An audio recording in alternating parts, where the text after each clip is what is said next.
오늘 하나님께서 주시는 말씀은 사도행전 8장 1절로 4절 말씀입니다. 제 성경 신약 199쪽에 있습니다. 사도행전 8장 1절에서 4절 말씀입니다.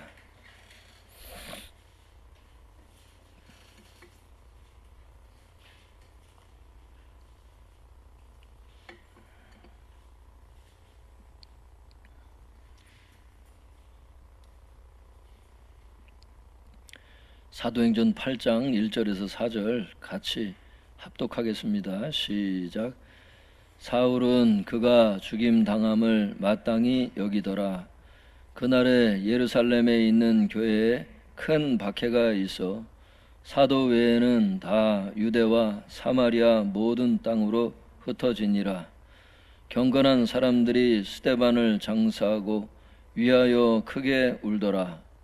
사울이 교회를 잔멸할새 각 집에 들어가 남녀를 끌어다가 옥에 넘기니라. 그 흩어진 사람들이 두루다니며 복음의 말씀을 전할새. 성도님들, 오늘 제목을 한번 따라해 보겠습니다. 사울과 박해. 사울과 박해. 사울과 박해, 이런 제목으로 하나님 말씀을 전하도록 하겠습니다. 우리 1절과 4절 같이 읽겠습니다. 1절과 4절입니다. 먼저 1절 읽도록 하겠습니다. 시작. 사울은 그가 죽임 당함을 마땅히 여기더라. 그날에 예루살렘에 있는 교회에 큰 박해가 있어 사도 외에는 다 유대와 사마리아 모든 땅으로 흩어지니라. 4절입니다. 그 흩어진 사람들이 두루 다니며 복음의 말씀을 전할세. 오늘 하나님 말씀은 우리가 보통 예기치 않는 그런 것을 통해서 하나님께서 역사하시는 그런 내용을 담고 있습니다. 1절부터 보도록 하겠습니다. 1절에 그날에 이렇게 말씀하십니다. 그날이라는 것은 7장 60절에 보면은, 7장 맨 마지막 절에 보면은 스데반 집사님이 순교하는 장면이 있죠. 그 바로 8장 1절에 말씀하시는 거예요. 그날에, 이렇게 스데반 집사님이 순교했던 바로 그날에 예루살렘에 있는 교회에 큰 박해가 시작돼요, 이런 뜻입니다. 있어 이렇게 돼 있는데 시작하다 이런 단어가 같이 있어요, 이 단어가. 그래서 스데반 집사님이 순교했던 그날에 예루살렘에 있는 교회에 큰 박해가 시작이 되어 사도 외에는 모든 성도님들이 유대와 사마리아 모든 땅으로 흩어지니라, 이런 말씀이에요. 사도 외에 다 유대와 사마리아 모든 땅으로 흩어졌다, 이 말씀은 사도 외에는 모든 성도님들이 다 흩어졌다는 거예요. 어디로요? 유대와 사마리아, 그 모든 땅으로. 그 흩어진 사람들이 뭐랬어요? 4절에 문 걸어 잠그고 잡혀서 죽을까 봐 가만히 있고 이랬던 게 아니라 4절에 보니까 그 흩어진 사람들이 두루 다니며 복음의 말씀을 전했다고 이렇게 돼 있어요. 오늘 이 말씀을 통해서 하나님께서 우리에게 두 가지 레마를 주십니다. 첫 번째는 한번 따라해 보겠습니다. 하나님은 좋은 일을 통해서만 하나님의 뜻을 이루시는 것이 아니라 우리가 보기에 나쁜 일을 통해서도 하나님의 뜻을 이루십니다. 하나님은 인간들이 보기에 좋은 일만 통해서 하나님의 뜻을 이루시는 게 아니고 인간들이 보기에 나쁜 일을 통해서도 하나님의 뜻을 이루신다는 거예요. 오늘 본문에도 보면은 박해가 있었다 그랬죠. 큰 박해가 있었다 그랬어요. 큰 박해가, 여러분 뭐가 좋겠습니까? 그냥 일반 박해도 아니고 앞에도 박해가 나왔지만 이거는 진짜 큰 박해라고 그랬어요. 하지만 하나님께서는 이런 큰 박해를 통해서 주님의 뜻을 이루었어요. 어떤 주님의 뜻이죠? 주님께서 사도행전 1장 8절에 말씀하셨잖아요. 오직 성령이 너희에게 임하시면 너희가 권능을 받고 예루살렘과 온 유대와 사마리아와 땅 끝까지 이르러 내 증인이 되리라 하시니라. 이렇게 주님께서 말씀하셨어요. 그 주님의 명령이 이루어졌잖아요. 주님께서 예루살렘 교회가 얼마나 그 흥황했습니까? 앞에 내용을 쭉 봤지만, 근데 그날에 예루살렘에 있는 교회에 큰 박해가 시작이 되어서 여러분, 사도 외에는 모든 성도님들이 유대와 사마리아 그 땅으로 흩어지는 겁니다. 그래서 그 사람들이 4절에 보면 그 흩어진 사람들이 두루 다니며 복음의 말씀을 전하게 된 거죠. 하나님은 큰 박해를 통해서 주님의 그 역사를 이루신 것입니다. 하나님은 좋은 일을 통해서만 하나님의 뜻을 이루는 게 아니라 우리가 보기에 이렇게 어려운 일, 나쁜 일처럼 보이는 것을 통해서도 하나님의 뜻을 이룬다는 거예요. 그래서 성경은 뭐라고 말씀하시냐면 하나님의 뜻대로 부르심을 입은 자들에게는 모든 것이 합력하여 선을 이룬다고 말씀하세요. 하나님을 사랑하는 자, 그 뜻대로 부르심을 입은 자들에게는 모든 것이 합력하여 선을 이룬다. 모든 것이라는 건 좋은 일, 나쁜 일, 그걸 얘기를 하잖아요. 좋은 일, 나쁜 일 이런 것이 같이 연결되게 하셔서, 합력하여 연결되게 하셔서 선을 이룬다. 선이라는 건 하나님의 뜻. 좋은 일, 나쁜 일 이런 것들이 하나님 앞에서는 다 믹서가 돼서 선, 하나님의 뜻을 이루신다. 그래서 범사에 감사라고 주님 말씀하시잖아요. 지금 당장 이해가 안 돼도 범사에 감사라고. 성도님들, 바라기는 우리가 보기에 나쁜 일이 있어도 너무 낙심하지 마시고 하나님의 관점으로 거시적으로 좀 볼 수 있는 그런 분별력이 임할 수 있길 바랍니다. 그래서 하나님께서 여러분에게 주어진 그 나쁜 일들을 통해서 하나님께서 선을 이루실 줄 믿습니다. 두 번째 레마는 뭐냐면 오늘 이 본문을 통해서 주시는 두 번째 레마는 한번 따라 보겠습니다. 불필요한 위험은 피하는 것이 좋습니다. 다시 해보겠습니다. 불필요한 위험은 피하는 것이 좋다. 초대교회 성도님들이 큰 박해가 있을 때 고지곳대로 난 잡혀 죽어도 좋아 하면서 다 그냥 막 순교 현장으로 달려갔습니까? 아, 코로나가 왔으니까 나는 코로나 걸려도 괜찮아 그러면서 막 방역을 무시하고 막 그냥 했습니까? 그런 게 아니죠. 큰 박해가 일어났을 때 무조건 순교하려고 달겨들지 않았어요. 초대교회 성도들은 오히려 박해를 피해서 흩어졌죠. 그것으로 인해서 주님의 선교 사역이 이루어진 것을 알 수 있길 바랍니다. 주님께서도 마태복음 10장 23절에 말씀하셨어요. 이 동네에서 너희를 박해하거든 저 동네로 피하라. 이렇게 주님께서 말씀하셨다고요. 주님께서는 우리가 무모하게 위험당하는 것을 원치 않으세요.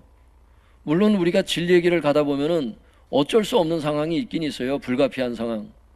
그럴 때는 주님의 말씀대로 순종해서 그걸 뚫고 가야죠. 악에 타협하면 안 되지. 오늘 여러분 거기 1절 마지막 부분에 보면은 사도 외에는 다 유대와 사마리아 모든 땅으로 흩어지니라 이랬어요. 사도들은 남았어요. 왜냐? 여러분 사도들이 어떤 사람들이에요? 성령 충만했던 사람들입니다. 지금 그 어떤 목회자들보다도 더 성령 충만했던 사람이에요. 하나님의 뜻 없이 그냥 마음대로 그냥 막 했던 사람들이 아니잖아요. 사도들이 죽음을 각오하고 다른 모든 성도들은 다 유대와 사마리아 모든 땅으로 흩어지는데 사도들이 거기 남아 있었던 이유가 뭐겠어요? 주님의 뭔 사인이 있었던 거죠. 이것처럼 사도들처럼 예루살렘에 남으라고 주님께서 말씀하실 수도 있어요. 이런 경우는 위험을 감수하고 순종해야 될 줄 믿습니다. 하지만 주님의 뜻을 불순종하는 것도 아니고 악과 죄와 타협하는 것도 아니면서 위험을 피할 수 있는 상황들이 많이 있습니다. 여러분 살다 보면 그럴 때는 융통성 있게 행동하세요. 지혜롭게 피하십시오. 이것이 주님께서 말씀하신 뱀같이 지혜롭고 비둘기같이 순결하라고 말씀하신 뜻입니다. 비둘기처럼 순결해야 돼요. 죄에 몸을 담그면 안 되죠. 그러나 뱀처럼 지혜로울 필요가 있죠. 할렐루야. 이 두 가지를 다 만족시키는 그 방법이 있다 이거예요.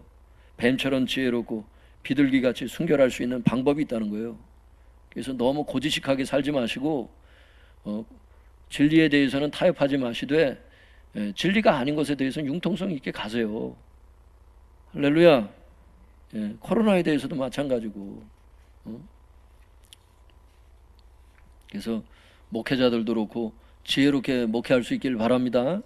너무 쓸데없는데 너무 막 시간과 정력을 낭비하는 거예요. 부부간에도 여러분 싸우지 않아야 될 거 그냥 넘어가세요. 너무 저 꼬투리 잡고 자꾸 그거 가지고 자꾸 말하지 말고 다음에 말을 해도 되잖아. 다음에 좀 화가 좀 풀린 다음에 말을 해도 되잖아요. 또 살다 보면 그 때가 와요. 말할 시점을 주십니다. 그때 얘기하면 부작용이 없어. 근데 그냥 덮어놓고 그냥 막 공격해 들어가면 진짜 공격으로 받아들여요 그거를. 중보기도만 하고 주님의 때를 기다리세요. 주님 다루실 때까지. 할렐루야. 너무 쓸데없는 것을 자꾸 무모하게 행동하지 않길 바랍니다. 그렇게 두 가지 레마를 먼저 말씀드리고요. 그 다음에 또 한 가지 말씀이 또 있어요. 요거까지만 하면 이제 말씀을 마치게 되는데 사도행전 8장 1절과 3절을 읽도록 하겠습니다.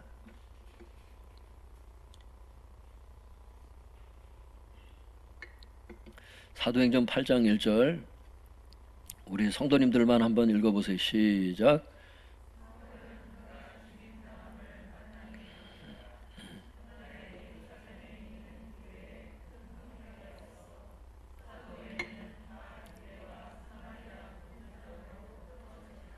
3절 같이 읽겠습니다. 사울이 교회를 잔멸할새 각 집에 들어가 남녀를 끌어다가 옥에 넘기니라. 이 말씀의 초점은 사울입니다. 사울을 통해서 하나님께서 주시는 레마가 또 있어요. 성도님들, 이 사울이라는 사람이 누구죠? 나중에 사도 바울이죠. 나중에 사도로 부름을 받은 사람이에요.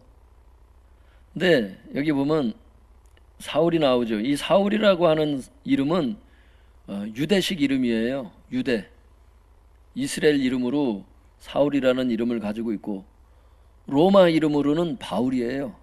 같은 사람입니다. 그러니까 헷갈리지 마세요. 하나는 유대명이고 하나는 로마명이다. 이렇게 이해를 하시고 앞으로 접근하시면 되겠습니다. 그 사울이 1절에 보니까 그가 죽임당함을 마땅히 여겼다 이렇게 말씀하고 있어요. 1절에 보면 여기 그가라는 것은 스데반이죠. 바로 저 7장 연결해서 지금 8장 1절 들어가는 거잖아요. 그 사울이 봤을 때 스데반이 죽임당함을 마땅히 여긴 거예요. 그는 나중에 이 스데반의 일에 대해서 이렇게 회고하고 있어요. 사도행전 22장 20절 같이 한번 찾아보겠습니다. 사도행전 22장 20절. 사도행전 22장 20절. 이게 스데반을 회고한 거예요. 여기서 같이 읽겠습니다. 시작. 또 주의 증인 스데반이 피를 흘릴 때에 내가 곁에 서서 찬성하고 그 죽이는 사람들의 옷을 지킨 줄 그들도 아나이다. 여기 자세히 얘기했잖아요. 스데반이 순교할 때 자기가 어떤 짓을 했는지. 나중에 회고를 하는 거거든요. 자기가 무슨 짓을 했는지. 여기 보면은 20절에 스데반이 피를 흘릴 때 이게 스데반이 죽어갈 때 내가 곁에 서서 그 스데반 곁에 서가지고 찬성을 했다는 거예요. 저 사람 죽어도 된다고. 죽을 짓을 했다고. 그게 바로 사도 바울이었어요. 그게 바로 사울입니다. 사울. 주님께 쓰임받기 전에 이런 짓들을 했다는 거예요. 그 다음에 그 스데반 집사님을 죽이는 사람들의 옷을 지켰어요. 옷을 지키는 행동은 이제 여러 가지 그 의미가 있어요. 학자들의 말에 의하면 여기에서 자세히 그걸 뭐 얘기할 그건 아니지만 하여튼 지금 돌로 쳐가지고 스데반을 죽이는 사람들의 옷을 지금 자기가 맡아준 거야. 나중에 그 사람들 보호하려고. 어떤 여러 의미가 있는데 하여튼간 여러분, 이런 사울이 사도 바울이 되기 전에 어떤 짓을 했는지 조금 더 볼게요. 오늘 말씀하고 관련이 있기 때문에 그래요. 22장 사도행전 22장 3절 4절도 같이 읽어보겠습니다. 3절 4절 시작. 나는 유대인으로 길리기아 다수에서 났고 이 성에서 자라 가말리엘의 문화에서 우리 조상들의 율법에 엄한 교훈을 받았고 오늘 너희 모든 사람처럼 하나님께 대하여 열심히 있는 자라. 내가 이 돌을 박해하여 사람을 죽이기까지 하고 남녀를 결박하여 옥에 넘겼노니. 성도님들, 누구예요? 사울이라는 사람은 어떤 사람입니까? 3절에 보니까 나는 유대인으로 길리기아 다소에서 났고, 길리기아 다소라는 게 그 헬라어를 쓰는 그쪽 지방이잖아요. 그 헬라 문화권을 얘기를 하는 거예요. 그러니까 헬라어를 잘했잖아요. 이 사도 바울이 헬라어를 잘했잖아요. 헬라 문화에 살았으니까 그러니까 길리기아 다소 출신이라는 거예요. 그리고 가말리엘 문화에서 우리 조상들의 율법에 엄한 교훈을 받았고, 당대 여러분 가장 최고의 학벌은 바로 이런 가말리엘 같은 이런 석학에게서 배우는 거예요. 이 가말리엘이 엄청 유명한 사람이에요. 당대 굉장히 그 박식한 사람, 석학이에요. 당대 석학. 가말리엘 그 문화에서 율법에 엄한 교훈을 받았고, 정통 율법을 거기서 교훈을 가르침을 받았어요. 이 사도 바울이. 율법을 얼마나 잘 알았겠어. 그랬는데 예수님을 믿지를 못했으니까 이 사람이 4절에 내가 이 돌을 박해하여, 이 기독교의 돌을 박해해서 사람을 죽이기까지 했다는 겁니다. 스데반 집사님은 죽이지는 않았지만은 다른 사람은 죽였다는 거예요. 다른 성도들은 죽였어요. 사람을 죽이기까지 하고, 사울이 그러니까 사도 바울이 예전에 이 성도들을 죽인 거예요. 그리고 남녀를 결박해서 옥에 넘겼고, 여러분 이런 짓을 했어요. 그 다음에 19절에 보면은 19절 같이 읽어볼까요? 시작. 내가 말하기를 주님, 내가 주를 믿는 사람들을 가두고 또 각 회당에서 때리고, 여러분 성도들을 가두고 옥에 그냥 넘겨주는 정도가 아니라 자기가 직접 감옥에 가두기도 하고 각 회당에서 성도들을 막 때린 거야. 이걸 사도 바울이 예전에 이런 짓을 했다니까.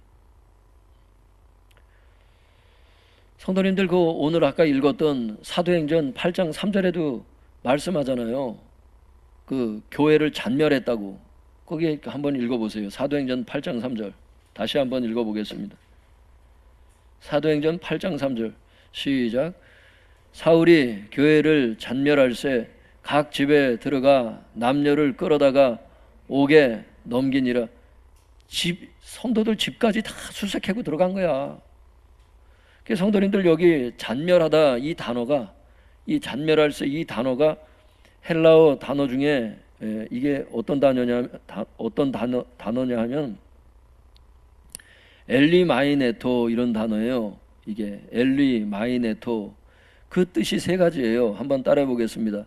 난폭한 짓을 하다, 폭행하다, 몹시 학대하다, 그런 뜻이 성도님들.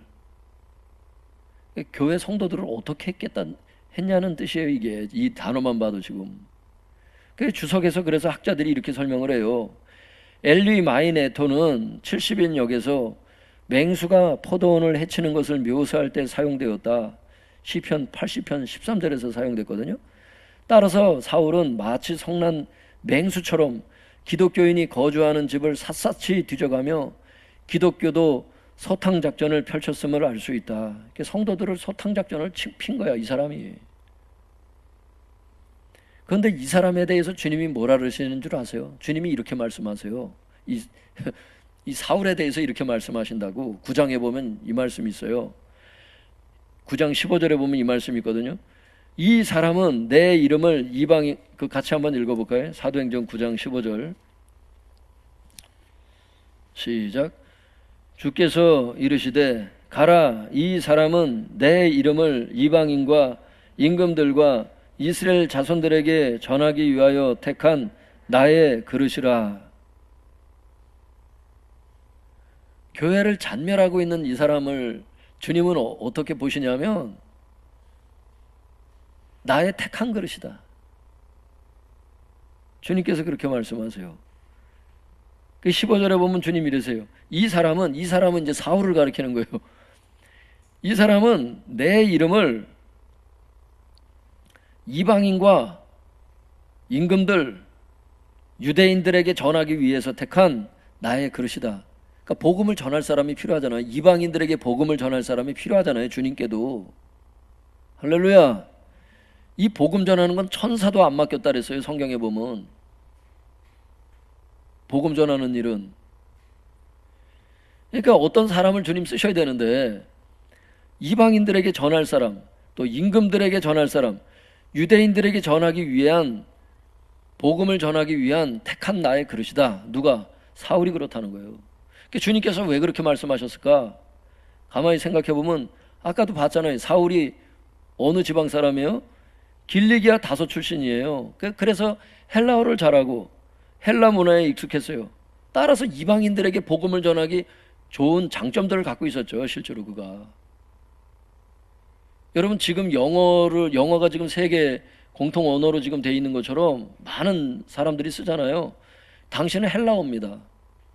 로마가 지배한 민족들이 많기 때문에 헬라어를 알아야 이방인들을 전도가 가능한 거예요.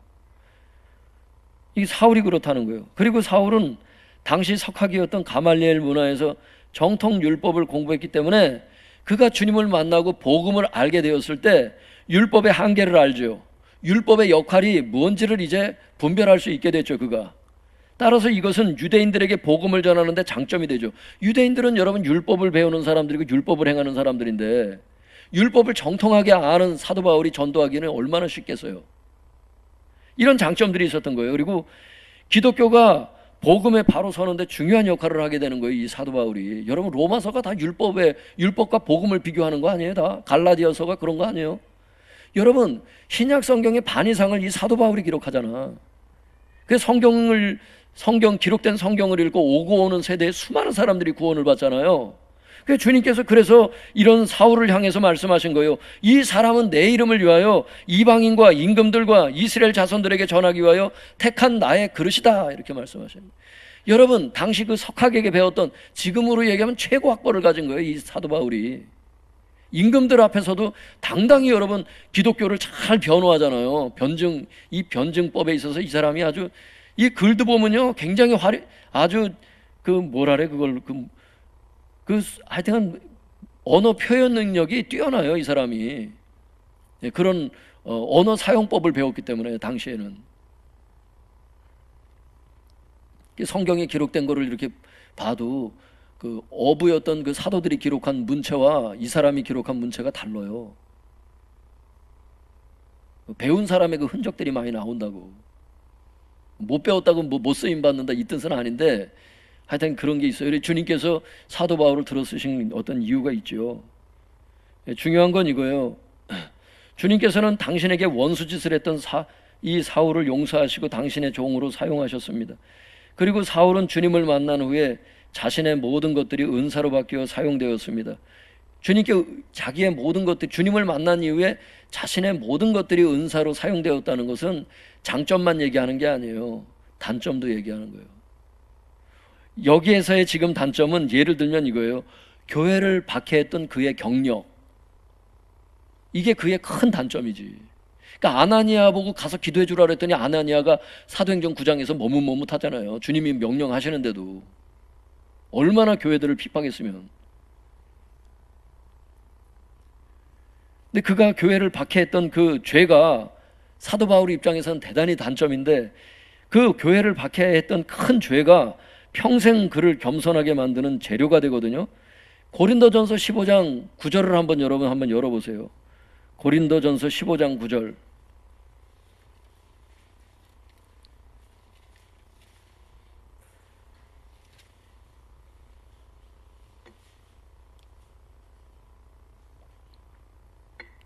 고린도전서 15장 9절 한번 같이 읽겠습니다. 시작. 나는 사도 중에 가장 작은 자라. 나는 하나님의 교회를 박해하였으므로 사도라 칭함받기를 감당하지 못할 자니라. 여러분, 성경을 반 이상, 신약 성경을 반 이상 기록한 사람이 나는 사도 중에 작은 자라고 사도라 칭함받기를 감당할 수가 없다고 이렇게 얘기하면은 이게 맞는 얘기예요? 근데 왜 그런 말을 하죠? 고린도전서 15장 9절에 보면 나는 하나님의 교회를 박해하였기 때문에 그렇다는 거예요.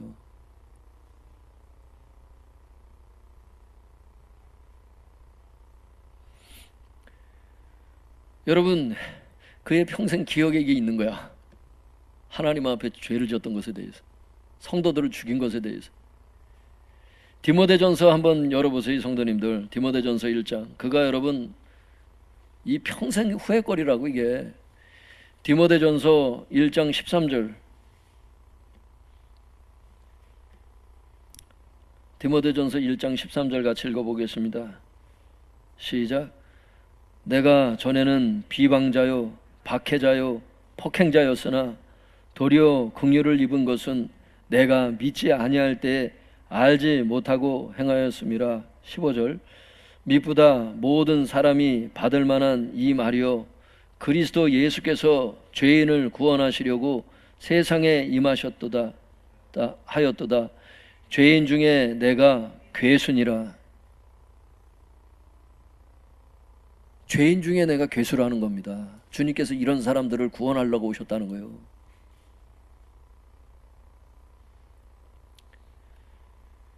교회 역사상 가장 위대한 사도들 중 한 사람이 누구냐 하면 이 사도 바울입니다, 여러분. 근데 교회를 박해했다는 그의 부끄러운 경력 때문에, 그의 큰 단점 때문에 여러분 항상 겸손을 평생 잃지 않아서 이 사람이. 할렐루야. 그게 여러분 단점도 은사로 쓰임을 받는다는 게 바로 이런 겁니다. 마찬가지예요. 우리도 주님을 만난 이후에 우리의 장점과 단점이 은사로 바뀌어서 사용될 수가 있습니다. 단점이라고 한다는 것은 주님께서 우리의 실수를 은사로 사용했다고 해서 우리의 실수가 정당화되는 것은 물론 아니죠. 여전히 그 실수는 내 잘못이고 우리는 그런 실수를 반복하지 않도록 최선을 다해야 되죠. 실제로 사도 바울은 그가 교회를 박해했던 것을 늘 마음 아파했고 다시는 반복하지 않았잖아요. 할렐루야. 하지만 중요한 것은 하나님께서는 우리의 실수까지도 은사로 사용하실 수 있다는 거예요. 바라기는 이런 주님께 영광을 돌릴 수 있길 바랍니다. 그리고 자신의 단점을 주님의 관점으로 보실 수 있길 바랍니다. 그래서 나의 장점뿐 아니라 단점을 통해서도 주님께 쓰임받을 수 있길 바랍니다. 여러분, 사도 바울이 이게 겸손의 도구가 된 건 맞지만 그렇다고 평생 자기의 죄를 한탄하면서 계속 후회하면서 여러분 계속 그런 삶, 찌그러지는 삶을 살았냐고. 사람이 잘못할 수도 있지.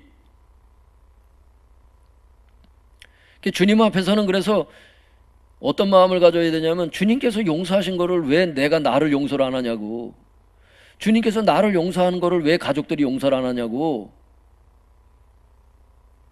만왕의 왕이신 재판장이 용서를 하시는데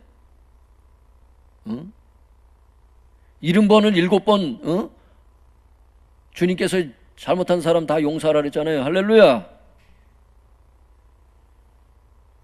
단점 자체가 여러분 그게 실수하고 죄진 게 그게 자랑거리는 아니지만 그렇다고 해서 계속 그 가운데서 우리가 인생을 한탄하면서 계속 머물러 있을 것은 아니라 이거예요.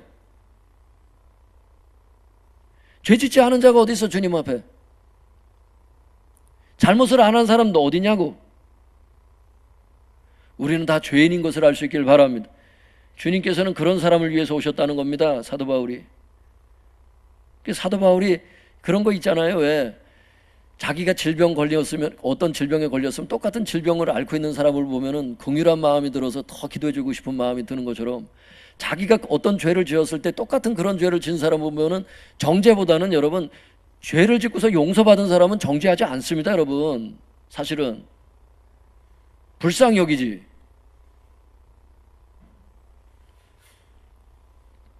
여러분, 주님의 관점에서 나의 단점도 볼 수 있는 영안이 열릴 수 있길 바랍니다. 그 단점을 통해서 주님께서 무엇을 행하실까?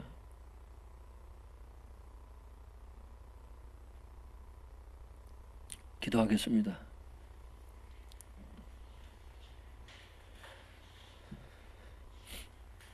이 시간 주님의 사랑을 기억하면서 주여 주여 세 번 모두 그 통성에서 기도하겠습니다.